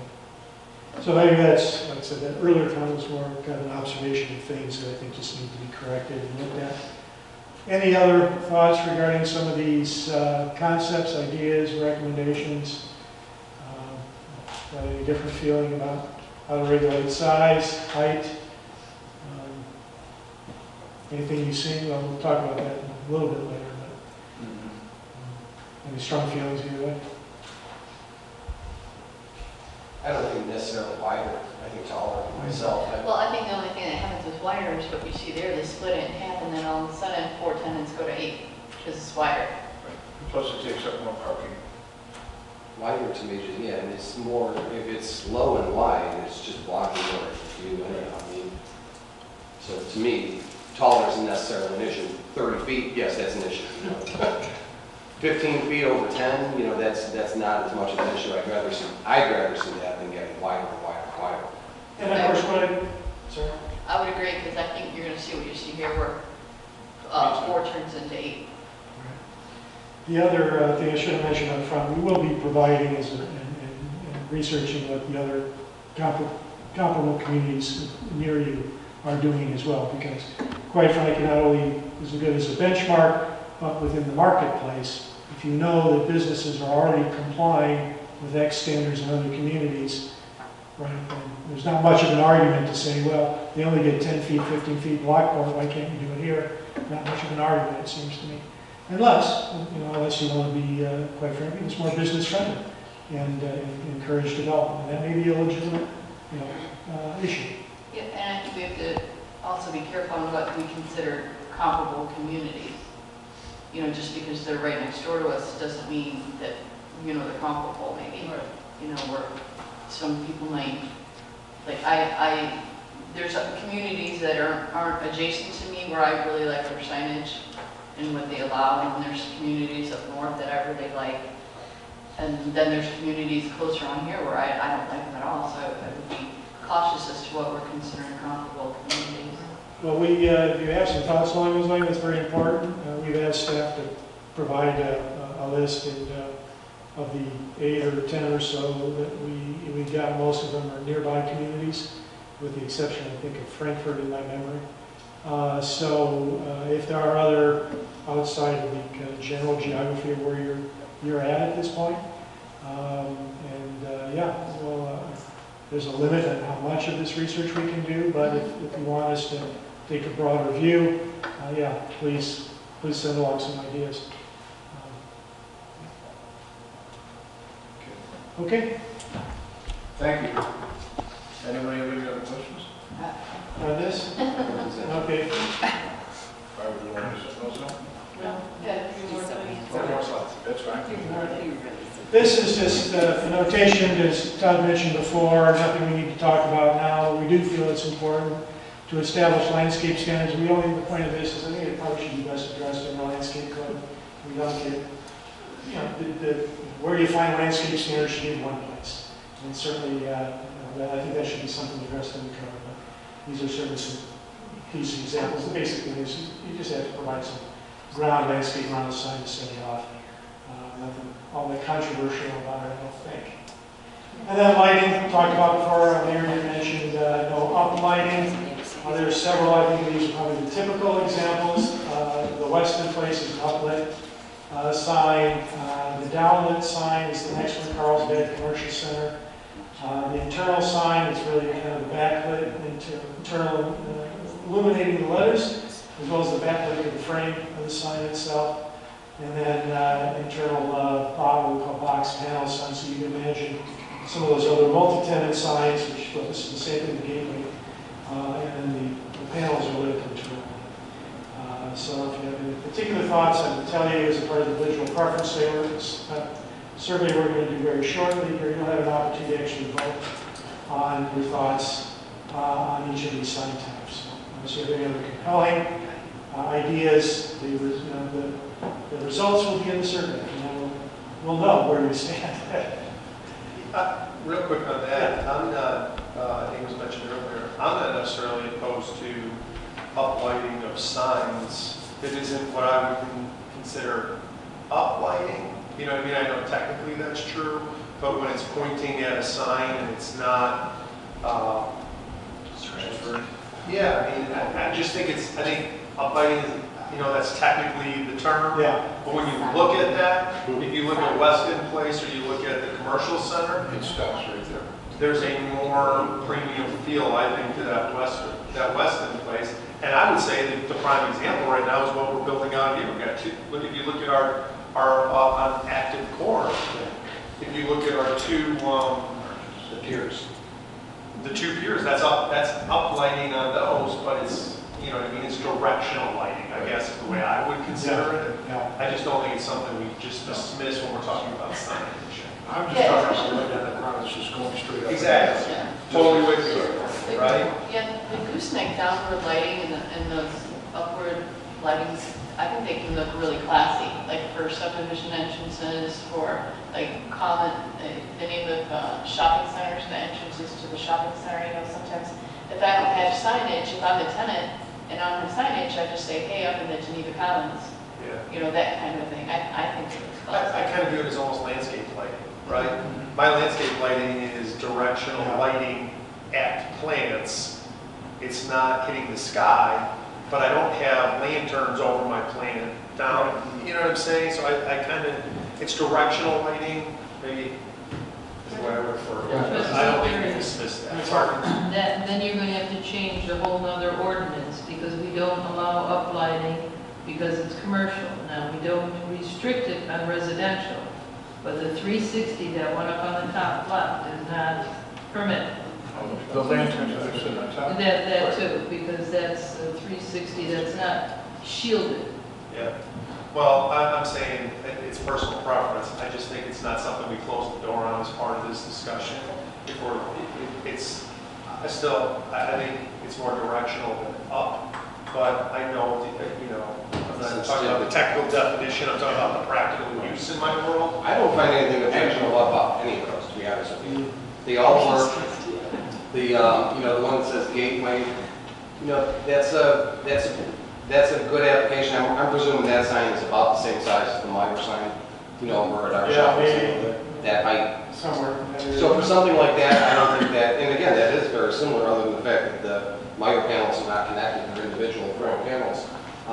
So that doesn't really bother me for that type of an application. A big shopping center like that might maybe even have 2 or 3 big boxes as well as all the outlots. The Pinehurst, I think that works both night and day. So that kind of signage, I think Tavern and Glen might be doing something similar to that. I think the one before it did that, where it was backlit like that. So it's positive in the daytime and it's positive at nighttime just by the minimal amount of light that's going on. So I don't find anything objectionable about any of those. And I do agree with what Brian said. I like, and Sharon, you and I have had this discussion a few times and argument back and forth. I love landscape lighting. I love the uplighting because at night it brings buildings and signs and monuments and things like that to life because it throws shadows that you're never going to see in that direction any other time. When the sun's shining, it's shining down, you see the normal shadows that you become accustomed to, In this, everything just takes on, that's why people uplight trees and they uplight shrubbery and they uplight all that, because it throws all of that off. So to me, that, you're right, it does give you a premium feel. You'll drive by that sign, that Weston Place sign, 10 times during the day and never even notice it. And you'll drive by one clear night and you'll go, wow, that really was sharp. Yeah. So, All right, well, like I said, we don't need to debate this, because you individually have an opportunity to vote on each one of these, so we'll kind of figure out where you stand collectively. I understand some other audience members are asked to join in. So with that, let's see, Todd, you want to pick up on that? Sure. Before we get to that visual apartment survey that Con mentioned, we did want to talk about really quickly about what happened, what can the village do when signs become non-conforming once you update your code. And one of the ideas is amortization, so that way you can allow property owners to comply with your new code over time. Usually that compliance period can usually range from as little as 2 years to up to 10 years. 10 years seems like a long time, but over time, I mean, some property owners may not have resources to update their sign. They may have valued their sign at a certain price point. They need to get value back and say, like, I had to pay it off in X number of years. Usually that 10 years is enough. Sometimes it's not, but usually the 2 to 10 years is usually the industry standard that we've seen. You can also have provisions where it triggers expediting the compliance, so that I think the mayor brought this up, where I think it was the touch of green, where if their sign needs to be updated or repaired, if they repair like at least 25% or more of that sign, then that triggers a provision saying they just have to replace the sign altogether. So you can have provisions like that. Third bullet point is incentivizing the compliance, so that you could say, like, we'll reduce the cost of the permitting fee or even waive the cost of permitting fee if you comply within X number of years. That's another provision you can put in there to incentivize it. Code enforcement is always big, not only just for signs in general, but for non-conforming signs. You want to educate your public, you want to educate your property owners of why their sign is non-conforming and what they can do over time. And periodic notices, you don't, even if they're legally non-conforming, you can just give them notices saying, hey, it's been 2 or 3 years, the compliance period is, you have 7 more years or whatever years before you must comply. And you don't really give them citations because that's a negative kind of reinforcement. But if you just give them notices, it's kind of a positive reinforcement that, hey, this is coming up. Just kind of give you a quick update. And the last bullet point is, it kind of goes back to the other point, is that some property owners or businesses monetize their signs, and they know that they have to get value over X number of years for that sign to be worth the cost they put in it. So you got to be careful of that, and that's where you kind of have to kind of find the right balance of the compliance period. So 2 years might be too little because it may not be enough, but 10 years could be enough, but it's just about research and just finding the right balance based on industry standards. I have a quick question about that. What about non-conforming signs right now that have already been granted a variance? That could fall under the provisions where they can stay legally non-conforming, but if they want to replace their sign or fix it and X%, like if they repair more than 25% or whatever percentage you place on it, then they have to repair it, or they have to replace it. But absent those two conditions, we couldn't really put them to a 2 to 10 year replacement, could we, if we've already issued them a variance? That's a good question. I know there's grandfather clauses that communities put in there saying if you were in the code, if your sign was in place before the code, even the updated code, they may see the ability to stay, but we'll have to do some research to figure out. Because we've issued some variances since the code has been adopted. So sure. That's what I'm saying. It's like not necessarily the ones that just became legally non-conforming by us adopting a code, but the ones where we've gone and actually issued a variance after the code was established. So, Yeah, it's a good question. We'll get into that. And next is the survey that Con.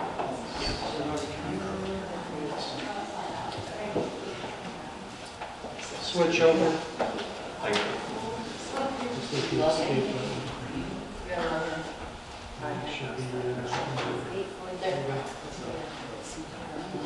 Yeah. Right. So, just take a quick poll.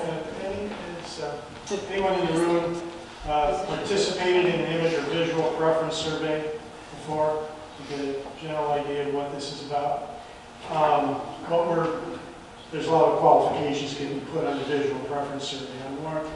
I'm warning you, this is not the ultimate answer, right?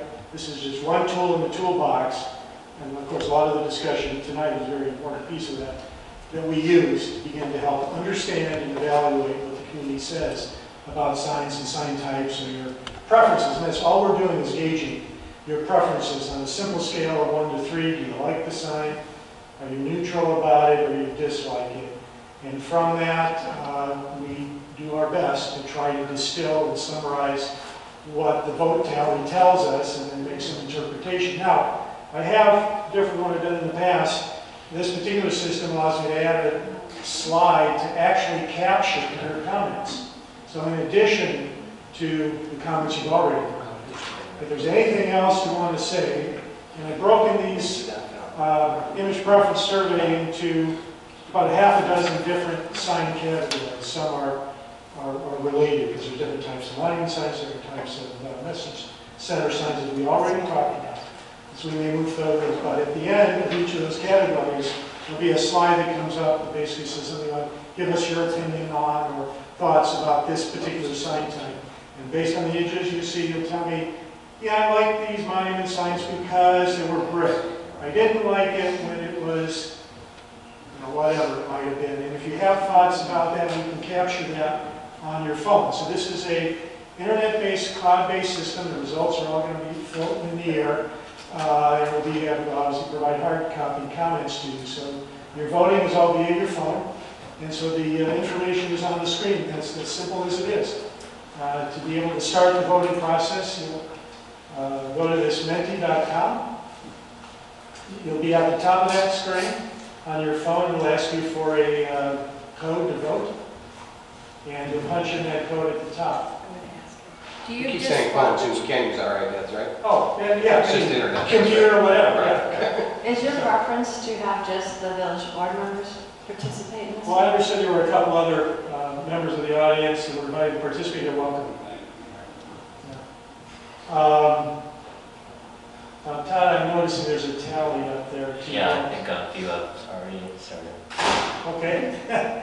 So we're going to give you a few minutes. I'm going to try to understand once you're loaded up, and once you've voted, I'm trying to get a sense of how many are participating. Because then, and the only reason to do it this way, we don't have to, there's no reason to present it. It's just, I think, important and helpful for us collectively to see what the results are. You're going to get the results. You could actually have done this at home at any time. But I thought it was a good opportunity collectively to see how it all works. So again, I'm just trying to get a sense of how many people are voting. There's 13 staff and board. So You might describe the Are we sign. on internet? What kind of sign? Yeah. As I said, it's a personal matter. Go slide by slide or? Yeah, slide by slide, just as we go through, because Todd is going to click on the slide to show you the results. So once we get everyone voting, I understand there's about potential 13. after everyone votes, Oh, I'm here? Okay. I'll be able to click a button. And we'll show the results. Yeah. Yes. You get But it'll be a lot, it'll be more rapid. Yeah.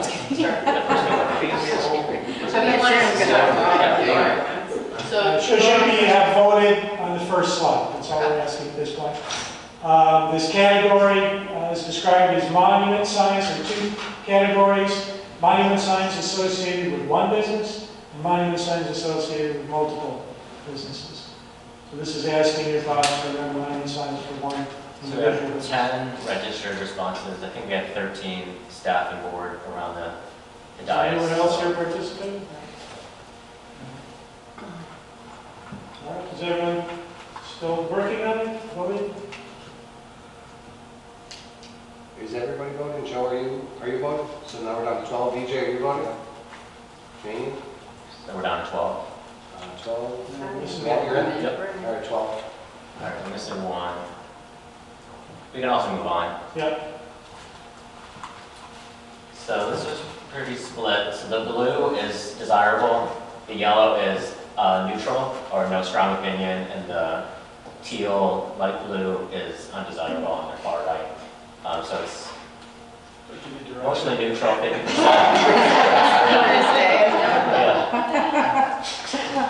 That's not gonna help you. Yeah, so this is just pretty much. Joe, log in. This is just the results. We're not going to talk about each slide and each result. We're just going to go through this quickly. I wanted to get you out of here. We'll be given the hard copy of the results to look at later.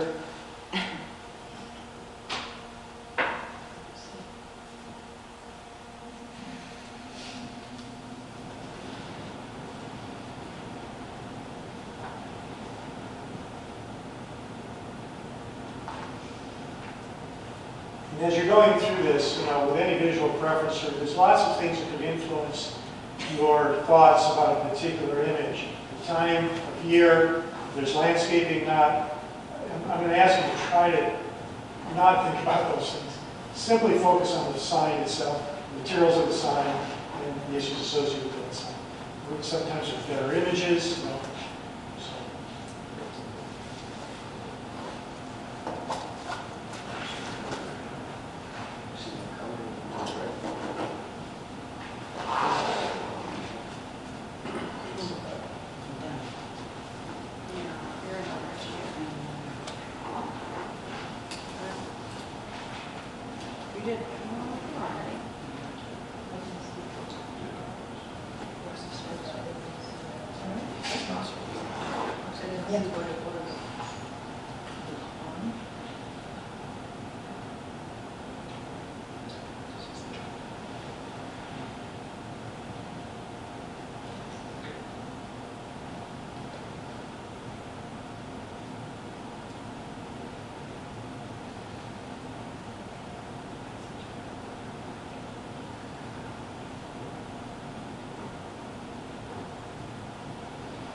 So this is an opportunity, if you want to take just 30 seconds to less than a minute. You can type in any response you want relative to what you saw in the category of the monument signs. If there's anything that you haven't discussed already, or something you want to weigh in on, or something you saw that you really liked or really didn't like, that really stood out, this is the opportunity to type in your answer. Or if you're like me, I talked about it.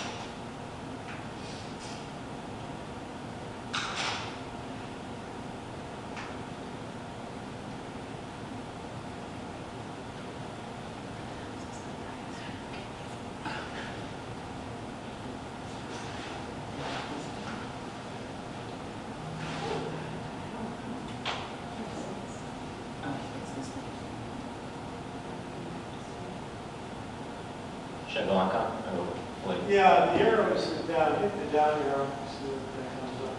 Oh. Yeah. There you go.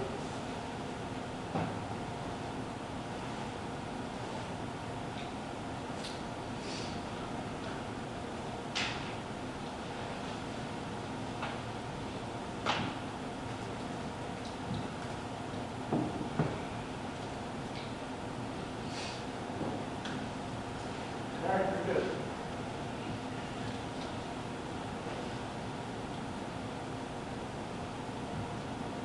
Yeah, electronic message census may be a moot point based on the discussion. But this category is specific or institutional. As Todd said, this may be, we may not be able to make this distinction. If we were, that's the question. This is the U.S. government. They may, they may exempt themselves. They may.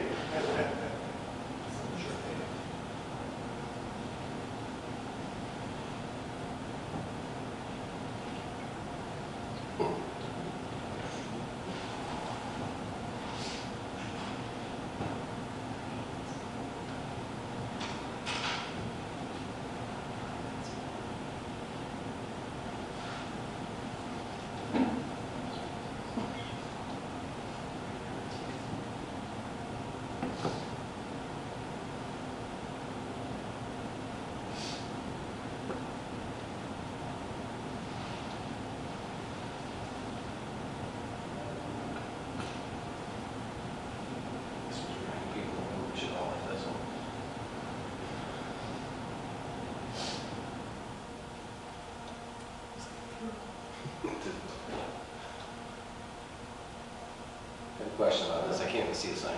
We went. That's not what I'm looking right, where's the sign? I think it's either all the way to the right or it's the yellow, like, Oh, come on. there's a lot going on there. All the way to the No, right. this is the wrong slide. Because there's one that says sports sale all the way to the right. No, this is. Is that a vacation pic? Yeah, right. No, this is a placeholder. I don't want to see the next one. I want to see how we're going tonight. He's got 10 votes. Yeah, just skip. Just the Yeah, just, Older people like it. No. You don't seem to make a choice. yeah, I don't know, sorry about that. I don't know how that happened.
Who put that there?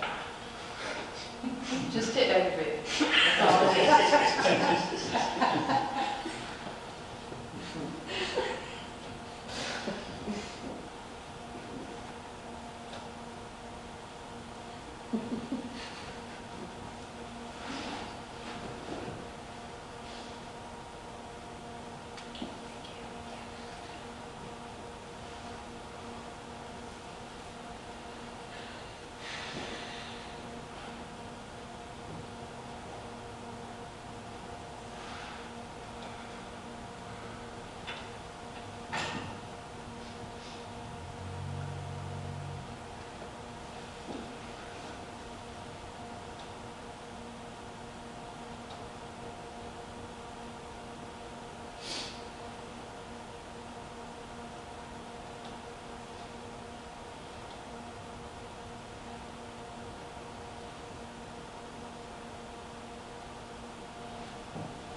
not sure what to call the pepper.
I don't understand this one. Yeah, I don't either. I can stop there, so. Yeah, roof-mounted signs, the woman in the letter on the portion of the slanted roof. The issue staff raised that there are certain businesses, because of the design of the, as I understand it, BJ maybe jump in here, because of the design of the building, a very limited wall surface area. Because of the nature, I think this is a fairly good example, the nature of the design of the building, in this case a large sloping roof, cuts off a lot of what is above the window area. If this is a flat roof structure, right, you have all that space, whatever you call it, first story, space above the window itself where you usually see the signs, right? So in many cases, and this is probably a good example, that you can't, you barely can see above the window if at all, so the only opportunity for visibility is on the roof. But this is mounted on the wall. Yes. It's just, That looks like it's a above the roof, the first roof line, but below the second roof line. Well, we would still call that a sign on the roof, because it's part of a slanted roof structure.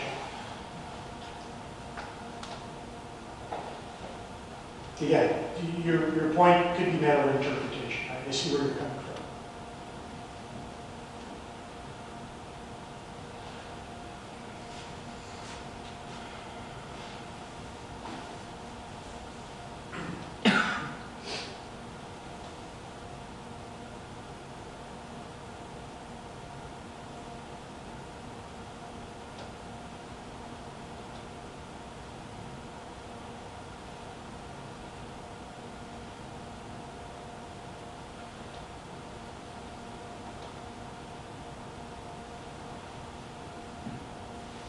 Now, I want to just bring your attention, because there's another category after this called canopy signs. There is a difference in definition. You'll see that in the images. The difference, because these are often interchangeable terms, right? The difference between the awning and balance sign is shown here. It's mounted, attached to the building. It doesn't have any other support structure. The difference with the canopy, it has separate support structures. Poles generally supporting it in different ways.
So this category introduces the idea where you currently now restrict pole and pylon signs, basically restricted. The idea here is, should the village have category that would allow, as an exception, for what we call replacement of non-conforming signs. So if you have a sign that has to be replaced as a result of the reconstruction of the road, or another non-conforming sign that wants to be replaced, it doesn't want to be completely monument sign, would you consider an exception in those instances? And these are the different types of bullet pylon signs.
This is the type of sign I don't believe right BJ a lot right now in the community.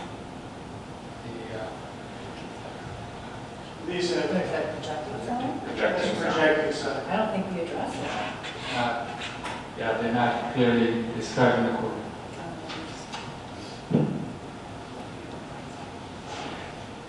A lot of those signs are shopping district oriented. Yes, exactly. 600 feet off the main road. Yeah, larger shopping centers. So that light signal. Yeah, or typically in downtown locations. Is there any light coming in? When we have pedestrian friendly areas. Yes, yes.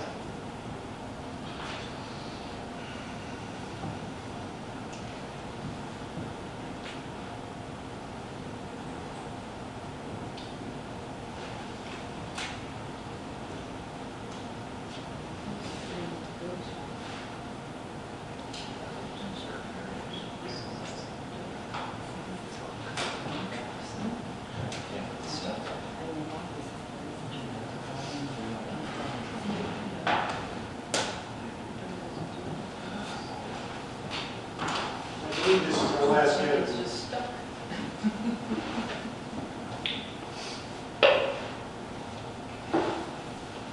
Yeah, that's the last one. Okay. So we'll analyze these results. These are going to be one of the inputs that will help give some guidance to the standards. And we'll provide the hard copy results to BJ shortly. All right. Any other questions or comments? Does that automatically save? Sure.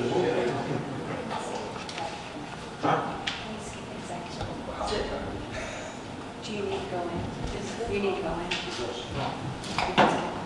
Right. You have to go to the Bible or something? Yeah.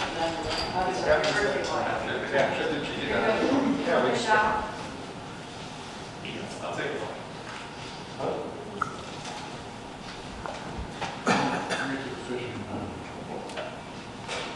Sir, Unless- Unless Eric needs to. All right, is there any old business? Is there any new business? Next item is executive session. Is there a motion to go into executive session for purposes of... We can push it off to the next time. There's nothing that we have to absolutely go into. Oh, Forget it. I need a motion to adjourn. Okay. So moved. All in favor? Aye. Meeting's adjourned.